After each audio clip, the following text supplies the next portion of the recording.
வணக்கம். இன்றைக்கி உங்களுக்கான ஒரு ஆஃபர் தான் நான் கொண்டு வந்திருக்கேன். என் பக்கத்தில் இருக்கிறது பார்த்தீங்கன்னா வால்வோ பஸ்ஸு. இந்த பஸ்ஸை நீங்கள் பர்சனலாக டூர் போனீங்க அப்படின்னா இதை வந்து வாடகைக்கு எடுத்துக்கலாம்.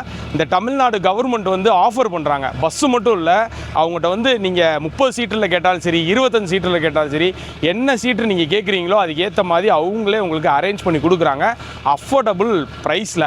ஸோ இந்த வண்டி பார்த்தீங்க அப்படின்னா நம்ம எஸ்சிடிசியில் ஒரு வால்வோ 9600 மல்டி ஆக்சல் பார்த்தோம்ல, அதோட சின்ன வெர்ஷன் தான் இது.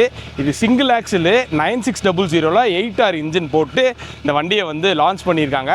ஸோ கொஞ்ச நாளாகவே ஓடிட்டுருக்கு, ஆனால் மக்களுக்கு யாருக்குமே இதை பற்றி தெரியல. ஸோ இந்த வீடியோவில் நம்ம இந்த வண்டியை எப்படி நீங்கள் ஹையர் பண்ணலாம், எவ்வளோ ப்ரைஸ் இருக்குது, இந்த வண்டி உட்காந்து போகிறதுக்கு எவ்வளோ கம்ஃபர்டபுளாக இருக்குதுன்னு சொல்லிட்டு தான் இந்த வீடியோவில் நம்ம பார்க்க போகிறோம். எல்லாருக்கும் வணக்கம், நான் உங்கள் செல்வா. மெகா மிஷின் சேனல் உங்களே அன்புடன் வரவேற்கிறேன். ஸோ இதுதான் இவ்வளோ நேரம் நான் சொன்ன அந்த தமிழ்நாடு டூரிசமோட பஸ்ஸு. இந்த பஸ்ஸோட டைமென்ஷன் பற்றி நான் சொல்லிடுறேன் உங்களுக்கு டக்குன்னு. கிட்டத்தட்ட ஒரு 13.5 மீட்டர் நீளம் இந்த பஸ்ஸு.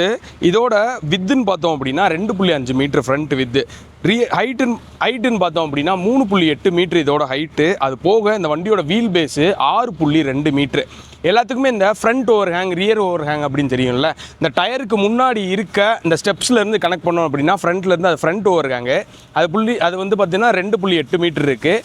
அதே மாதிரி ரியர் பார்த்தோம் அப்படின்னா நம்மளுக்கு 4.5 மீட்டர் வந்து கொடுத்துருக்காங்க. ஸோ இதெல்லாம் போக இவ்வளோ பெரிய வண்டி திரும்பணும்ல, இது வந்து பார்த்திங்க அப்படின்னா கிட்டத்தட்ட 12லேருந்து 13 மீட்டர் வரைக்கும் இதோட ஓவரால் டேர்னிங் ரேடியஸ், அதாவது டேர்ன் பண்ணுறதுக்கான ரேடியஸ் வந்து 12லேருந்து 13 மீட்டர் வந்து கொடுத்துருக்காங்க. ஸோ இந்த வண்டியில் ஃப்ரண்ட் ப்ரெசன்ஸ் பார்த்துருவோம். ஏன்னா அப்படியே அந்த மல்டி ஆக்சல் பார்த்த மாதிரியே இருக்குதுன்னு சொல்லி நினைக்கிறீங்கல்ல, நல்லாவே புரியுது. நல்ல வைடான ஒரு விண்ட்ஷீல்டு. மேலே பார்த்தோம் அப்படின்னா டிடிடிசி அப்படின்னு கொடுத்துருக்காங்க. கீழே வந்து ஒரு நல்ல ஒரு எல்இடிக்கான போர்டு வந்துடுது. ஸோ இங்கே கவர்மெண்ட் ஆஃப் தமிழ்நாடு சுற்றுலா வளர்ச்சி கழகம் கொடுத்துருக்காங்க. வால்வோட பேட்சிங் நல்லா பெருசாகவே இருக்குது. ஸோ இதுலேயும் பார்த்தோம் அப்படின்னா நம்மளுக்கு ஃப்ரண்ட்லேயே நம்ம அங்கே மல்டி ஆக்சல் பார்த்த மாதிரி ஃப்ரண்ட்லேயே வந்துட்டு நமக்கு அந்த ஸ்பேர் வீல்ஸ் வந்து அவைலபிளாக இருக்கும். ஸோ அது எதுக்குன்னு நான் லாஸ்ட் டைம் சொல்லியிருந்தேன்ல, அந்த வெயிட்டோட டிஸ்ட்ரிபியூஷன் ஆகிறதுக்கு. ஸோ அதுக்கு தான். ஸோ இது வந்து அந்த ஃப்ரண்ட் பானட் ஓப்பன் பண்ணுறது. ஸோ இதை இழுத்துட்டு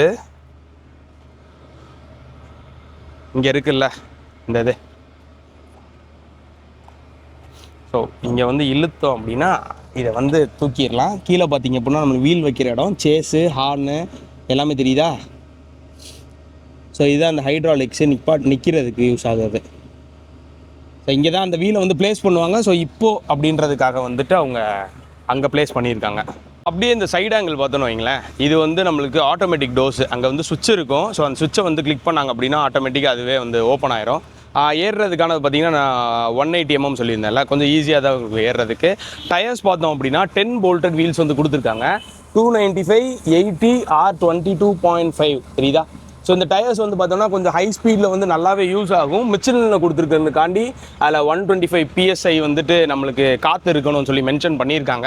இந்த சைடில் இந்த ஃபியூல் டேங்க் இருக்குல்ல, நம்ம லாஸ்ட்டாக பார்த்தப்போ வந்து ஒரு பெரிய, அதாவது இந்த மாதிரி ஒரு பெரிய இதே கொடுத்துருந்தாங்க, 2 சைடு ஓப்பன் பண்ணுற மாதிரி. இதில் 2 சைடு ஓப்பன் தான், 400 liters ஆஃப் கெப்பாசிட்டி தான். பட் ஆனால் சின்னதாக கொடுத்துருக்காங்க. ஸோ இந்த அளவே போதும் எனக்கு தெரிஞ்சு. அவ்வளோ பெருசாக ஓப்பன் பண்ணி பண்ணுறதுக்கு இதுவே ஓகே தான். இந்த சைட் ஃபுல்லாக பார்த்தோன்னா சைட் கம்பார்ட்மெண்ட்ஸு இது எல்லாமே. அப்புறம் வந்து ஒரு 40 to 50 liters of air blue capacity வேறு கொடுத்துருக்காங்க. அண்ட் ரியர்லேயும் பார்த்தோம் அப்படின்னா நம்மளுக்கு சேம் டயர்ஸ் தான் வருது. 10 போல்டட் வீல்ஸ் வந்து கொடுத்துருக்காங்க.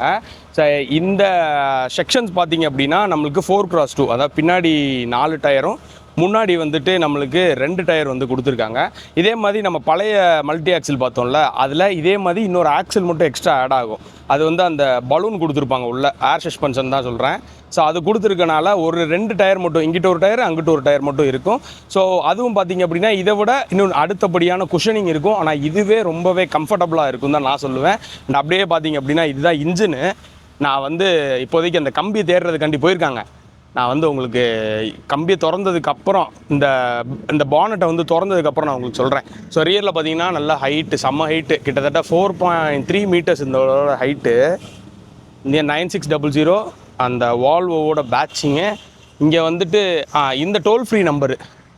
ஸோ இதுதான் நான் உங்களுக்கு கடைசியாக சொல்கிறேன் எவ்வளோ ப்ரைஸு என்ன ஏதுன்னு சொல்லிட்டு. ஸோ இதில் வந்து நீங்கள் காண்டாக்ட் பண்ணிங்கன்னா உங்களுக்கு இந்த பஸ்ஸை நீங்கள் சொந்தமாக எடுத்துக்கிற மாதிரியே அவங்க கொடுத்துருவாங்க. மேலே வந்து பார்த்தீங்கன்னா அந்த எல்இடி போர்டு வந்து இருக்குது, கேமராவும் இங்கே கொடுத்துருக்காங்க. இதில் பார்த்தீங்கன்னா இன்ஜின் ரியரில் இருக்கனால தான் எல்லா வெயிட்டும் பின்னாடியே போயிடக்கூடாதுன்னு சொல்லிட்டு ஃப்ரண்ட்டில் வந்து நம்மளுக்கு ஸ்பேர் வீல் கொடுக்குறதே ஓரளவுக்கு வெயிட்டை வந்து நம்மளுக்கு மேனேஜ் பண்ணுற மாதிரி. ஸோ இது வந்து நம்மளுக்கு பேட்ரி பாக்ஸு கிட்டத்தட்ட ஒரு 2 12 வோல்ட்டுக்கான பேட்ரிஸ் வந்து கொடுத்துருப்பாங்க. சேம் எல்லா இடத்துலையுமே இந்த 125 PSI அப்படின்ற பேட்சிங் வந்து கொடுத்துட்டாங்க. ஸோ டூல் பாக்ஸு இங்கே பார்த்திங்க அப்படின்னா நம்மளுக்கு கம்ப்ளீட்டாக கம்பார்ட்மெண்ட் தான். ஸோ சைடில் எல்லா இடத்துலையுமே development corporation limited, government of Tamil Nadu. அதே மாதிரி இதை சொல்லி ஆகணும், இது வந்து பார்த்திங்க அப்படின்னா நம்மளுக்கு safety door. So in case of எமர்ஜென்சினால் நம்மளுக்கு இந்த எமர்ஜென்சி டோர் வந்து யூஸ் ஆகும்.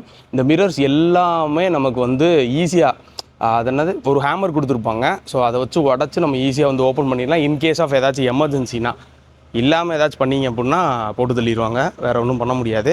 ஸோ சைடில் வந்து இந்த மாதிரி லைட்ஸ், எல்இடி குட்டி குட்டி லைட்ஸ் வந்து கம்ப்ளீட்டாக கொடுத்துருக்காங்க. ஏன்னா ஒரு 13.5 மீட்டரில் ஸோ வண்டி திரும்பும் போதோ இல்லை சைடில் யாராச்சும் இருந்தாங்க அப்படின்னா அது ஒரு சேஃப்டியாக வந்து பார்த்துக்கலாம். BS6 ஆக்சுவலாக இது வால்வோவோட 9600 BS6 இது. அண்ட் B8R வந்து இன்ஜின் கொடுத்துருக்காங்க. நான் இன்ஜின் பற்றி உங்களுக்கு வந்து தெளிவாக சொல்லிடுறேன் நான். ஸோ இதுதான் வந்து இந்த வண்டியோட வாக் அரவுண்டு. அப்படியே உள்ளே போவோமா? ஸோ உள்ளே போனோம் அப்படின்னா நம்மளுக்கு டிரைவர் சீட் இருக்கும். ஆக்சுவலாக அது மேனுவல் கியர்ஸு. இங்கே ஒரு சீட், அங்கே ஒரு சீட்டு, உள்ளே மொத்தம் 43 சீட் வந்து கொடுத்துருக்காங்க. நான் லாஸ்ட் டைம் வீடியோவில் சொன்ன மாதிரி இது வந்து வால்வோவோட 9600 4x2 வீல் பேஸ் பார்த்தீங்கன்னா 6.2 மீட்டர் கொடுத்துருக்காங்க. B8Rோட இன்ஜினு. அண்ட் இது வந்து தான் 18,000 kg. இது ஃப்ரண்ட் ஆக்சில் 6500, ரியர் ஆக்சில் வந்து 11,500 கொடுத்துருக்காங்க. இதுதான் வின் நம்பரு. இந்த 1,5% மட்டும் எனக்கு ரொம்ப தெளிவாக தெரியல. ஏன்னா நான் பார்த்த எல்லா இதுலேயுமே ஒன்று போட்டிருக்காங்க. ஸோ உங்களுக்கு தெரிஞ்சுன்னா கமெண்ட் செக்ஷனில் கமெண்ட் பண்ணுங்கள். எனக்கு தெரிஞ்சதுக்கப்புறம் நான் ஒரு கம்ப்ளீட்டாக ஒரு ரீலே போடுறேன். அப்படியே உள்ளே போயிடுவோமா? ஸோ ஸ்டெப்ஸு 2 ஸ்டெப்ஸ் வந்து கொடுத்துருக்காங்க. ஸோ சீட்ஸ் வந்து எனக்கு ஒன்றும் பெரிய டிஃப்ரென்ஸ்லாம் தெரியலங்க. இப்போ நம்ம அந்த SCTCயில் பார்த்தோம்ல, சேம் அதே மாதிரி தான் இருக்குது. 43 சீட் கிட்ட வந்து கொடுத்துருக்காங்க. ஸோ சீட்டோட குவாலிட்டின்னு பார்த்தீங்க அப்படின்னா ஃபுல் அண்ட் ஃபுல் லெதர் தான் கொடுத்துருக்காங்க. இது வந்து நமக்கு புஷ்பேக் சீட்ஸ் எல்லாமே புஷ்பேக் சீட்ஸோட வருது, சார்ஜிங் ஆப்ஷனோட வருது. ஸோ பாட்டில் ஹோல்டர்ஸ் கொடுத்துருக்காங்க, இங்கே ஹேண்டில்ஸ் வருது. நம்மளுக்கு ஓரளவுக்கு டீசெண்டாகவே இருக்குது சீட்ஸு. இந்த நீங்கள்லாம் சொல்லுவீங்கள்ல கவர்மெண்ட் பஸ்னாலே வந்து ரொம்ப இது பண்ணி வச்சுருப்பாங்க, அது பண்ணி வச்சுருப்பாங்கன்னு. அது பண்ணுறது வேறு யாரும் இல்லை, நம்ம தான். நம்ம ஒழுங்காக போனோம் அப்படின்னா அந்த பஸ்ஸோட சீட்டும் நல்லாயிருக்கும். நம்ம வந்து போகும்போதே இது பண்ணுறது ஏதாச்சும் பண்ணோம் அப்படின்னா கண்டிப்பாக சீட்டோட குவாலிட்டி போக தான் செய்யும். ஸோ ஓரளவுக்கு டீசெண்டாக நீட்டாகவே வச்சுருக்காங்க. எனக்கு தெரிஞ்ச ஏதாச்சும் ட்ரிப்பு போச்சு அப்படின்னா இன்னும் கொஞ்சம் கம்ப்ளீட்டாக க்ளீன் பண்ணி வச்சுருப்பாங்கன்னு நினைக்கிறேன். ஸோ இது வந்து ரியர் சீட்டில் இங்கே இருக்கும் ஃபுல்லும் சீட் பெல்ட்ஸ் வந்துடுது, இண்டிவிஜுவல் சீட் பெல்ட்ஸ் வந்துடுது, இங்கே கிடையாது. ஸோ இதில் இன்ஜின் இருக்கும், ஆனால் இன்ஜின் இருந்தும் அவ்வளோ ஒன்றும் சவுண்டு வந்து மேலே வரல, ஏன்னா இவ்வளோ நேரம் உட்காந்துருந்தனால. ஸோ இது வந்து எமர்ஜென்சி டோரு. இங்கே சொல்லியிருக்காங்களா என்ன பண்ணணும்னு? ஓப்பன் பண்ணிவிட்டு இங்கே இருக்க இந்த படியை தூக்கி இதில் போட்டு அதுக்கப்புறம் தான் இறங்கணும்னு சொல்லியிருக்காங்க. ஆர்வ குளரில் தவ்வுனோம்னா நம்ம தான் அடி வாங்குவோம். ஆமாம். ஸோ இதையும் ஃபாலோ பண்ணிக்கோங்க. நல்ல ஒரு ரேக்ஸ் இருக்குது. இங்கே ஏசிக்கான வென்ஸ் வந்து கொடுத்துருக்காங்க. அதேமாதிரி இண்டிவிஜுவலாகவும் ஏசி வென்ஸ் கொடுத்துருக்காங்க. இங்கே இண்டிவிஜுவலாகவும் ஏசி வென்ஸ் கொடுத்துருக்காங்க, லைட்ஸ் கொடுத்துருக்காங்க. ஓகே தான், என்னையை பொறுத்த வரைக்கும் இது நல்லா தான் இருக்குது, ஒன்றும் பிரச்சனை இல்லை. அப்படியே நம்ம ஃப்ரண்ட் போனோம் அப்படின்னா ஸோ இங்கேருந்து பார்க்குற மாதிரி வெளியே எவ்வளோ டெம்பரேச்சர் இருக்குது, டைம் என்ன ஆகுது, அதுவும் நம்மளுக்கு காமிச்சிடுறாங்க. ஸோ ஏதாச்சும் இன்கேஸ் ஆஃப் எமர்ஜென்சி பட்டனும் கொடுத்துருக்காங்க. நீங்கள் ப்ரெஸ் பண்ணிங்க அப்படின்னா டிரைவருக்கு நோட்டிஃபை ஆகிற மாதிரி. அதுக்கப்புறம் SCTC மாதிரி இல்லாமல் இதில் ஒரே ஒரு டிவி மட்டும் அவைலபிளாக இருக்குது. நமக்கு ஒரு டிவி மட்டும் இருக்குது. கிளிக் பண்ணி ஒரு டிவி மட்டும் நம்மளுக்கு அவைலபிளாக இருக்குது. ஸோ இப்போ வந்து இதுதான் டிரைவர் சீட்டு. கிட்டத்தட்ட ஒரு பாதாளத்தில் இருக்க மாதிரி இருக்கா, லோ ஃப்ளோரு பஸ்ஸு. ஸோ டிரைவருக்கான சீட் வந்து பார்த்துருவோமா? நல்லா பெரிய வட்டையாக கொடுத்துருக்காங்க. ஸோ இப்போ வந்து இந்த வண்டி கொஞ்ச நேரம் நிற்கிதில்ல, அதனால் வந்து சாவியை போட்டாலும் ஆன் ஆகாது. சாவியை ஆஃப் பண்ணிட்டு இங்கே பேட்ரி சுவிட்ச் இருக்கா, ஆன் பண்ணிவிட்டு இப்போ போட்டால் மட்டும்தான் இது ஆன் ஆகும். தெரியுதா? ஒரு சின்ன கிளஸ்டர் ஒன்று கொடுத்துருக்காங்க. ஸோ நிறைய இண்டிகேஷன்ஸோடு வருது. உங்களுக்கு ஓடோமீட்டரும் RPM மீட்ரு மட்டும் அனலாகில் கொடுத்துருக்காங்க. மற்ற எல்லாமே உங்களுக்கு நார்மலாக தான் இருக்குது. இதிலே மென்ஷன் பண்ணியிருக்காங்க ஸ்பீட் லிமிட் வந்து 80 kmph தான். இதில் நிறைய ஸ்விட்சஸாக இருக்குல்ல. ஸோ இதில் மேக்ஸ் டு மேக்ஸ் பார்த்திங்க அப்படின்னா நம்மளுக்கு லைட்டு, ரியர் கேமரா அந்த ஸ்விட்சஸ் தான் இருக்கும். அது போக இந்த இஎன்டி ஸ்விட்சஸ்ன்றது வந்து இதுக்குள்ளது. கீழே FDSS இருக்குது. இந்த இன்ஜின் காம்பனன்ட்ஸில் ஏதாச்சும் ஸ்மோக் டிடெக்ட் ஆச்சு அப்படின்னா அதை ஸ்ப்ரே பண்ணுறதுக்கு. இது வந்து ரியர் கேமரா அண்டு எமர்ஜென்சி ஸ்விட்சு, இது டோரு ஓப்பன் க்ளோஸு அந்த மாதிரி தான் இங்கே இருக்குது. ஸோ இது வந்து லைட் கண்ட்ரோல். வால்வோவில் மட்டும்தான் இப்படி நிறைய ஸ்விட்சஸ் வந்து கொடுத்துருப்பாங்க. ஸோ அது போக இங்கே இருக்க இண்டிகேட்டர்னு பார்த்தீங்கன்னா இது இண்டிகேட்டர்ஸ்க்கான அந்த லிவரு. அண்ட் இதில் வந்து 2 லிவர் வரும். ஒன்று வந்து நம்மளுக்கு ரெட்டார்டருக்கு யூஸ் பண்ணுறது, அதாவது நம்ம பாஷையில் சொல்ல போனால் அந்த இன்ஜின் பிரேக்கிங்க்கு ரெட்டார்டர் பிரேக்கிங்கு, அதான் ரெட்டார்டிங் பிரேக்கிங்க்கு ஒன்று யூஸ் பண்ணுறது. அதில் மொத்தம் 3 ஸ்டெப்பு கொடுத்துருக்காங்க. 3 ஸ்டெப் கொடுத்துருக்காங்க. ஸோ இதில் வந்து நமக்கு அந்த லைட்ஸு இது எல்லாமே கண்ட்ரோல் பண்ணுறதுக்கான லிவரு. அண்ட் இங்கிட்டு தான் ஓரளவுக்கு மெயின் இது வருது. இது வந்து ஏசி, இது வந்து ஹேண்ட் பிரேக்கு, எமர்ஜென்சி ஸ்டாப்புக்கான சுவிட்சு. அண்ட் இது வந்து ஹில்லு, இப்போ வண்டி வந்து ஹில்ஸில் நிற்கிது, ரோல் பேக் ஆகாமல் திருப்பி எடுக்கிறதுக்கான யூஸ் பண்ணுற சுவிட்சு. மழை டைமில் வந்துட்டு ஸ்கிட் ஆகாமல் இருக்கிறதுக்கான சுவிட்சு. இது வந்து நான் இப்போ உங்களுக்கு காமிக்கிறேன். ஆக்சுவலாக பஸ்ஸை தூக்கி இறக்கும். இது நான் செய்ய சொல்லி காமிக்கிறேன் உங்களுக்கு. அண்ட் இது வந்து நம்மளுக்கு மிரர்ஸ் அட்ஜஸ்ட்மெண்ட் பண்ணுறதுக்கு. மிரர்ஸ்ன்னு பார்த்தோன்னா இங்கே இருக்கா, இது டிரைவர்ஸ்க்கான மிரர்ஸு. கிட்டத்தட்ட அந்த வாழைக்காய் மிரர்னு சொல்லுவாங்கள்ல அந்த மாதிரி உங்களுக்கு ஃப்ரண்ட் போர்ஷன் கவர் ஆகுது, அதே மாதிரி ரியர் போர்ஷன் கவர் ஆகுது.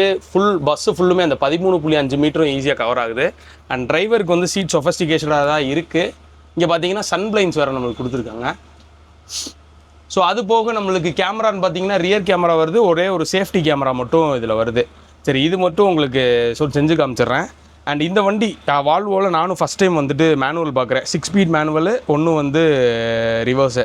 ஓரளவுக்கு இது போடுறதுக்கு கொஞ்சம் கன்வீனியண்ட்டாக தான் இருக்குது, அதில் டிஃப்ரென்ஸ் இல்லை. இப்போ உங்களுக்கு சீட்டும் இந்த ஸ்விட்சும் மட்டும் எப்படி ஒர்க் ஆகுதுன்னு காமிக்கிறேன். இதுதான் அந்த சஸ்பென்ஷன் வந்து லிஃப்ட் பண்ணுறது. இப்போ சப்போஸ் ரொம்ப கிரவுண்ட் கிளியரன்ஸ் கம்மியாக இருக்குது, நம்மளால் வந்துட்டு இது பண்ண முடியலன்னா இப்போ பாருங்கள், அமுக்கிறேன். ஸோ உங்களுக்கு தெரியுதா லிஃப்ட் ஆகுறது. ஸோ பாடி வந்து 10 mm வந்து லிஃப்ட் ஆகும். 10 mm லிஃப்ட் ஆகும். குறைச்சிருங்க. ஸோ இப்போ உங்களுக்கு நல்லா ஃபீல் ஆகும் தெரியுங்க. இது இன்கேஸ் ஏதாச்சும் நம்ம ஒரு பம்பில் போகிறோம், இல்லாட்டினா பேட் ரோட்ஸில் போகிறோம் அப்படின்னா இது ரொம்பவே யூஸ்ஃபுல்லாக இருக்கும். டிரைவர்ஸ்க்குன்னு இன்னும் ஸ்பெஷலாக பார்த்தோன்னா இங்கே பார்த்தீங்கன்னா மொத்தம் 4 லிவர்ஸ் இருக்கும். இது வந்து ஆக்சிலேட்டரு. ஸோ ரோலில் கொடுத்துருக்காங்க, நம்மளுக்கு இன்னும் ஈஸியாகவே இருக்கும் டிரைவர்ஸ் ப்ரெஸ் பண்ணுறப்ப. இந்த கடைசியாக ஒரு சின்ன லிவர் இருக்குல்ல, அது எதுக்குன்னா நம்மளுக்கு வந்து இந்த ஸ்டியரிங் வந்து இப்போ பாருங்கள், அதை ப்ரெஸ் பண்ணிட்டு இது ஸ்டியரிங் வந்து டில்ட் அண்ட் டெலஸ்கோப்பிக்கு. எஸ், இதுக்கு வந்து நம்மளுக்கு யூஸ் பண்ணிக்கலாம். ஸோ இது டிரைவர் கம்ஃபர்டபுளுக்கு ரொம்ப முக்கியமான விஷயம். அண்ட் இது போக பார்த்தீங்க அப்படின்னா இன்னொரு விஷயம் ஒன்று இருக்குது. இங்கே வந்து பார்த்தீங்க அப்படின்னா பிராம்ஸ் பிரேக்குன்னு சொல்லிட்டு ஒன்று இருக்கா. இது எதுக்கு யூஸ் ஆகுது அப்படின்னா, சப்போஸ் ஏர் வந்து ஒரு 6 பார்க்கு வந்து கம்மியாக ஆயிடுச்சு அப்படின்னா இது வந்து ஆட்டோமேட்டிக்காக லாக் ஆயிரும். அப்போ நம்ம வந்து வண்டியை ஸ்டார்ட் பண்ணி நீங்கள் என்ன தான் வந்து ஹேண்ட் பிரேக்கே எடுத்து விட்டாலும் அது வந்து ஆன் ஆகாது. ஸோ இல்லாத பட்சத்தில் நம்ம எங்கேயோ ஹில்ஸில் நிற்கிறோம் அப்படின்னாலும் இதுவும் ஒரு சேஃப்டி பிரேக்காக வேறு யூஸ் பண்ணிக்கலாம். ஸோ அது எப்படி யூஸ் ஆகுறதுன்றதே நான் காமிக்கிறேன் உங்களுக்கு. இப்போ வந்து ஆன் பண்ணியாச்சு. ஓகே. ஸோ இப்போ நம்ம ஹேண்ட் பிரேக் எடுத்து விட்டாலும் இங்கே பார்த்தீங்கன்னா நம்மளுக்கு பார்க்கிங் தான் எரிஞ்சுக்கிட்டே இருக்கும். ஸோ இப்போ பாருங்கள், இதை வந்து இப்போ நம்ம ஆஃப் பண்ணிவிட்டு ஒரு 2லேருந்து ஒரு 3 செகண்ட்ஸ் வந்து ஆகும். ஒரு இண்டிகேஷன் கொடுத்ததுக்கு அப்புறம் தான் நம்மளுக்கு வந்து இப்போ பார்க்கிங் பிரேக் வந்து இதாகும். இப்போ வந்து நம்மளுக்கு லைட்டாக வண்டி வந்து மூவ் ஆகுது. இந்த இருக்குல்ல இந்த சின்ன ஹோஸு, இதில் இருந்து ஒரு சின்ன டியூப் மட்டும் போட்டு நம்ம ஸ்பேர் வீலோ இல்லாட்டினா டயர்ஸோ அதுக்கு வந்து நம்ம ஏர் வந்து ஃபில் பண்ணிக்கலாம். அண்ட் இது போக இன்னொரு நல்ல விஷயம்லாம் சொல்கிறேன். இந்த இருக்குல்ல இன்ஜினுக்கு வந்து தனி கட் ஆஃப் சுவிட்ச் வேறு கொடுத்துருக்காங்க. ஸோ இது ரொம்பவே யூஸு. ஏன்னா பிரேக்குக்கும் அடிஷன் பிரேக் வந்துடுது, இன்ஜினுக்கும் தனி கட் ஆஃபு. சப்போஸ் ஒர்க் பண்ணுற நேரத்தில் யாரும் வந்து அதை ஆன் பண்ணிடக்கூடாது அப்படின்ற ஒரு நல்ல எண்ணத்தில் வந்து கொடுத்துருக்காங்க. அது போக சீட்ஸும் பார்த்தீங்க அப்படின்னா நம்மளுக்கு அட்ஜஸ்டபிள். ஸோ இது வந்து முடிஞ்ச அளவுக்கு நம்மளுக்கு கீழே இறங்குது.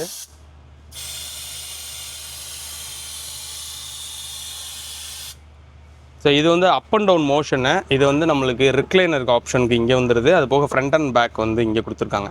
ஸோ இது எல்லாமே டிரைவருக்கு ஒரு நல்ல கம்ஃபர்டபுளாக தான் வந்துட்டு வால்வோ வந்து கொடுத்துருக்காங்க. ஸோ இதுதான் இந்த வால்வோவோட D8C இன்ஜினு. இது வந்து 7.7 லிட்டரு 6 சிலிண்டர் இன்ஜினு. கிட்டத்தட்ட 330 ஹார்ஸ் பவரும் 1200 நியூட்டன் மீட்டர் ஆஃப் டார்க் வந்து ப்ரொவைட் பண்ணுது. லாஸ்ட்டாக பார்த்தது D8K, அது வந்து Euro 6. நார்ம்ஸு. இது வந்து Euro 5 நார்ம்ஸு. அதுதான் இந்த ரெண்டுக்குமே டிஃப்ரென்ஸு. மற்றபடி பார்த்தீங்கன்னா இந்த FDSSக்கான லைன்ஸ் இங்கே இருக்குது. அண்ட் இதில் முக்கியமானது நான் என்ன பார்த்தேன் அப்படின்னா, இந்த இருக்குல்ல இந்த சின்ன லாக்கு, இது வந்துட்டு கரெக்டாக லாக் ஆகாட்டினா வண்டி ஸ்டார்ட் ஆகாதான். அதோட டெமோ நான் காமிக்கிறேன் உங்களுக்கு. அதே மாதிரி லாஸ்ட் டைம் நம்ம பார்த்த மாதிரி இங்கே வந்து வண்டியை ஆனும் பண்ணிக்கலாம்.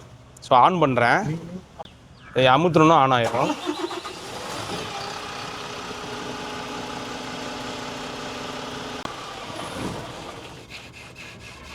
சரி, ஸோ இதுதான் இங்கே இருந்து ஆஃப் பண்ணி ஆன் பண்ணிக்கலாம். இன்கேஸ் ஏதாச்சும் ஒர்க் பண்ணாங்க அப்படின்னா இங்கேருந்தே பண்ணிக்கலாம். இது வந்து நமக்கு ரேடியேட்டர் ஃப்ரண்ட்டில் இருக்குல்ல, இதில் வந்து ரியரில் வச்சுருக்காங்க, நல்ல பெருசாகவே இருக்குது. அது போக கம்ப்ரஸர் வந்து இங்கே கனெக்ட் பண்ணியிருக்காங்க, ஏசியோடது. இது வந்து ஏர் இன்டேக்கு, ஸோ இன்ஜினோட பிளாக்ஸு எல்லாம் நல்லா பெருசாக இருக்குது. ஸோ இங்கே பார்த்தீங்கன்னா நம்மளுக்கு ECUவோட கனெக்ஷன் இருக்குது. OBD2 வந்து நான் உங்களுக்கு ஃப்ரண்ட்டில் பார்த்துருப்போம், நம்ம அதில் கனெக்ட் பண்ணி தான் கம்ப்ளீட்டாக இது பண்ணுவாங்க. ஸோ இதில் தெரியும்னு நினைக்கிறேன், இந்த FDSS டேங்க் இருக்குது உங்களுக்கு உள்ள. ஸோ அதுலேருந்து தான் இது கம்ப்ளீட்டாக கனெக்ட் ஆகி வருது. ஸோ இதுதான் இந்த வண்டியை பவர் பண்ணி இழுத்துட்டு போகிறதுக்கு யூஸ் பண்ணுற ஒரு பெரிய சைஸ் இன்ஜின். கம்ப்ளீட்டாக பார்த்துட்டிங்கல்ல. ஸோ இந்த வண்டியோட டேரிஃப் என்ன, இது எப்படி உங்கள் வீட்டுக்கும் நீங்கள் வந்து டூர் பேக்கேஜாக எடுத்துக்கலாம் அப்படின்றத லாஸ்ட்டாக சொல்கிறேன். ஒரு வழியாக வந்து பஸ்ஸை ஃபுல்லாக உங்களுக்கு சுற்றி காமிச்சிட்டேன். இப்போ வந்து ரொம்ப முக்கியமான ஒரு விஷயம், இந்த வண்டியை எப்படி ஹையர் பண்ணலாம், எவ்வளோ ப்ரைஸ் இருக்குது அப்படின்றத வந்துட்டு நான் சொல்லிடுறேன். ஸோ இந்த வண்டியை பார்த்தீங்க அப்படின்னா நம்ம TTDCன்ற வெப்சைட் இருக்குல்ல, அதுலேயும் போயிட்டு நீங்கள் வந்து லாகின் பண்ணி இந்த பேக்கேஜஸ் எல்லாமே நீங்கள் வந்து பார்த்துக்கலாம். இந்த வண்டியை பற்றின டீட்டெயில்ஸு, இல்லை உங்கள் தேவைக்கு என்னென்ன வண்டி உங்கள்கிட்ட அவைலபிளாக இருக்குது, என்னென்ன வண்டி எடுத்து கொடுக்கலாம் அப்படின்னு எல்லா டீட்டெயில்ஸுமே இவங்க டோல் ஃப்ரீ நம்பர்லேயும் நீங்கள் கால் பண்ணி தெரிஞ்சுக்கலாம். இல்லைன்னா அவங்க வெப்சைட் போய் பார்த்துக்கலாம், புக்கும் பண்ணிக்கலாம். ஸோ இதை பற்றி எனக்கும் தெரியல, இதை நான் வந்து ப்ரொமோஷன்லாம் நினைக்க வேண்டாம். இது வந்து நான் வந்து ஒரு ஃப்ரீயாக தான் பண்ணிகிட்ருக்கேன். ஏன்னா இந்த மாதிரி அஃபோர்டபுளான ப்ரைஸ்க்கு வந்து யாருமே எங்கேயுமே தரமாட்டாங்க, எல்லோரும் சம்பாதிக்க தான் பார்ப்பாங்க. கவர்மெண்ட் மட்டும் தான் இதை ஃப்ரீயாக வந்து கொடுக்குறாங்க நம்மளுக்கு. கவர்மெண்ட் தான் வந்துட்டு நம்மளுக்கு கம்மியான ரேட்டு கொடுக்குறாங்க. ஸோ இந்த வால்வோ பஸ்ன்னு பார்த்தோம் அப்படின்னா 25,500 ஒரு 24 மணி நேரம் 200 கிலோமீட்டருக்கு. அதுக்கப்புறம் ஒரு கிலோமீட்டர் பார்த்தோம்னா 95 ரூபா வந்து நம்மளுக்கு வந்து சார்ஜ் பண்ணுறாங்க. இது போக நம்மளுக்கு இதை விட கம்மி சீட்ரு, இது 45 சீட்டரா, இது கம்மியாக வந்து ஒரு 35 சீட்டரோ இல்லைன்னா 10 சீட்டரோ 12 சீட்டரோ நீங்கள் கேட்டாலுமே அதுவுமே அவைலபிளாக இருக்குது. பஸ் அவைலபிளாக இல்லாட்டினாலும் இவங்க வெண்டார்ஸ் ஏஜென்ட்ஸ் வச்சு உங்களுக்கு பஸ்ஸும் எடுத்து கொடுக்குறாங்க அதே ப்ரைஸில் எந்த ஒரு சேஞ்சஸுமே இல்லை. ஸோ அது போக பார்த்தீங்கன்னா வண்டி எல்லாமே நீட்டாக இருக்குது. அந்த பேக்ரவுண்டில் எல்லாமே பார்த்துருப்பீங்களா, ரொம்பவே சூப்பராக வச்சுருக்காங்க. ஸோ வெளியே இருந்து ஒரு பஸ்ஸை நீங்கள் ஹையர் பண்ணுறதுக்கும் எங்கள் கவர்மெண்ட்டில் இருந்து வாங்குறதுக்கும் எனக்கு தெரிஞ்சு ஏறத்தாழ எல்லாமே சேமாக தான் இருக்குது. என்ன காசு வந்து ரொம்ப கம்மியாக இருக்குது, அது மட்டும்தான் நான் சொல்லுவேன். ஸோ அது போக பஸ்ஸோட மெயின்டெனன்ஸ்லேருந்து உள்ள க்ளீன் பண்ணுறதுலேருந்து எல்லாத்துக்குமே தனித்தனி ஆள் வச்சு தான் பண்ணுறாங்க. இப்போ இந்த பஸ்ஸு வெளியே போகிறதுக்கு ரெடியாக இருக்குது. அதனால் என்னென்னா இப்போ 2-3 பேர் வந்து இந்த வண்டியை செக் பண்ணிவிட்டு இன்ஜின் எப்படி இருக்குது எல்லாமே கம்ப்ளீட்டாக செக் பண்ணிட்டாங்க. செக் பண்ணி தான் வெளியே அனுப்புகிறாங்க. இப்போ எனக்கு பிடிச்ச விஷயத்த நான் சொல்லிடுறேன். சேஃப்டின்றதில் வந்து எந்த இடத்துலையுமே காம்ப்ரமைஸ் இல்லை. வால்வோ பற்றி தெரியும், கேமராஸாக இருக்கட்டும், FDSSஆக இருக்கட்டும், இல்லாட்டினா டிரைவருக்கான சேஃப்டியாக இருக்கட்டும், இது எல்லாத்துலேயுமே A to Z ரொம்பவே நல்லா பண்ணியிருக்காங்க. நம்ம பழைய அந்த SCTCயில் பார்த்தோம்ல புது வண்டியில், ஸோ அதுக்கும் இதுக்கும் பார்த்தோம் அப்படின்னா நம்மளுக்கு இயர் தான் டிஃப்ரென்ஸே தவிர சின்ன சின்ன மாடிஃபிகேஷன்ஸ் மட்டும்தான் எக்ஸ்ட்ரா வந்திருக்கே தவிர மற்ற எல்லாமே சேம் தான். நம்மளுக்கு ஏறத்தாழ என்னையை பொறுத்த வரைக்கும் இந்த பஸ்ஸு உங்கள் ஃபேமிலி டூருக்கு போகிறதுக்கு ரொம்ப கம்ஃபர்டபுளாக இருக்கும். இவங்க கிட்ட பார்த்தீங்கன்னா கிட்டத்தட்ட ஒரு 5 வால்வோ பஸ் வச்சுருக்காங்க. அசோக் லேலாண்டு, ஐஷர் வண்டி, அதுக்கப்புறம் நீங்கள் வந்துட்டு கேட்டிங்க அப்படின்னா அதுக்கேற்ற மாதிரி வண்டி வந்து அரேஞ்ச் பண்ணி தராங்க. இது எல்லாமே உங்களுக்கு கம்மியான பட்ஜெட்லேயே கிடைக்கிது, சேஃப் அண்ட் செக்யூராக கிடைக்கிது. இன்னொரு முக்கியமான விஷயம் சொல்லவா, நீங்கள் வந்து வெளியே வந்து டிரான்ஸ்போர்ட்லேருந்து வண்டி எடுத்துகிட்டு போனீங்க அப்படின்னா எங்கேயாச்சும் போலீஸ் ஏதாச்சும் பிடிச்சாங்க அப்படின்னா 1008 கேள்வி கேட்பாங்க. ஸோ இதில் பார்த்தீங்கன்னா உங்களுக்கு கவர்மெண்ட் ஆஃப் தமிழ்நாடு டூரிசம்னு எழுதியிருக்கு. அதனால எல்லாமே கரெக்டாக வச்சுருப்பாங்க, எந்த ஒரு கேள்வியும் இருக்காது. உங்களுக்கு எங்கே போனாலும் உங்களுக்கு ராஜ மரியாதை இருக்கும். அது வந்து ஒரு கேரண்டியாக நான் சொல்லுவேன். சரி கைஸ், இந்த வீடியோ பிடிச்சிருக்குன்னு நினைக்கிறேன். இந்த மாதிரி வேறு ஏதாச்சும் மிஷின்ஸோ இல்லைன்னா பஸ்ஸஸோ இல்லை ட்ரக்ஸோ இல்லை டிராக்டர்ஸோ உங்களுக்கு வீடியோ வேணும்னா கமெண்ட் செக்ஷனில் கமெண்ட் பண்ணுங்கள். இந்த வண்டியை நீங்கள் புக் பண்ணி போயிருந்தீங்கன்னா உங்கள் எக்ஸ்பீரியன்ஸை போடுங்க, அதை பற்றி மற்றவங்களும் அதை பற்றி தெரிஞ்சுக்குவாங்க. ஸோ போகாதவங்க புக் பண்ணி நீங்கள் எக்ஸ்பீரியன்ஸ் ஆகிக்கோங்க. ஓகே கைஸ், வீடியோ பிடிச்சிருந்துச்சுன்னா மறக்காம லைக் பண்ணி யூஸ்ஃபுல்லான உங்கள் ஃப்ரெண்ட்ஸ்க்கு இதை ஷேர் பண்ணுங்கள். தேங்க்யூ ஃபார் வாட்சிங். Stay tuned. Mega missions.